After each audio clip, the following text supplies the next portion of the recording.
लग्नाचा वाढदिवस म्हणून आज आहुंनी आम्हाला बाहेर फिरायला नेलं होतं. बाहेर गेलो ना तर आद्याला खूप सांभाळावं लागतं. त्याला कुठेही मस्तीच करायची असते. नंतर आहे ना आरूचा लवकरच बड्डे येतोय. म्हटलं मग आलोच आहे मार्केटला तर तिच्यासाठी बड्डेचा ड्रेस घेऊन टाकू. पण बापरे, अख्खं मार्केट पालथं घातलं. सगळे दुकानं पाहिले पण आरूला काही ड्रेसच आवडत नव्हता. फायनली एक ड्रेस तिला आवडला आणि आम्ही तो घेतला. खूप छान आहे तो. तुम्हाला तिच्या बड्डेला बघायला मिळेलच. मी ना लग्नाचा वाढदिवस होता म्हणून येता ना बाहेर जेवण. लग्नाचा वाढदिवस म्हटलं की सगळे लोक विचारतात, काय मग कुठे जाताय पार्टीला? कॅन्डल लाईट डिनरला? पण म्हटलं बाबांनो, आता ते कॅन्डल लाईट करण्याचे दिवस नाही राहिले, कारण आता आम्हाला मुलं झालीत. म्हणून मग आम्ही रोमॅन्टिक डिनर सोडून मुलांना घेऊन आलोय थेट पिझ्झा बसला. मुलं खुश तर आम्ही खुश. याच्यापेक्षा मोठा आनंद काय असणार?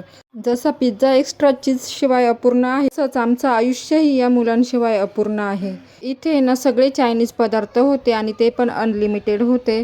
रोज घरचं जेवण करून ना कंटाळा आला होता, म्हणूनच म्हटलं काहीतरी वेगळं जेवण करावं. अशा प्रकारे आम्ही आमचं छोटंसं सेलिब्रेशन केलं.